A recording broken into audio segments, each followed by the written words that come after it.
ఎవడి తేజస్సు చూసినంత మాత్రం చేత యమధర్మరాజు గారు కూడా కాకిలో దూరి పారిపోయాడో అంతటి మహాతేజస్సంపన్నుడు.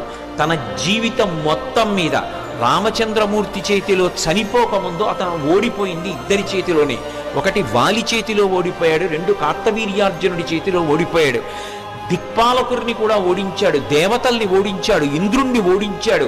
అంతటి శక్తివంతుడు, దుర్నిరీక్షుడు, అసలు చూడ్డం కూడా సాధ్యం కాదు. అంతటి తేజస్సుతో వెలిగిపోతుంటాడు. కొన్ని కోట్ల మంది రాక్షసులు నిరంతరం పరివేష్టించి ఉండి లంకాపట్టణాన్ని కాపలా కాస్తుంటారు.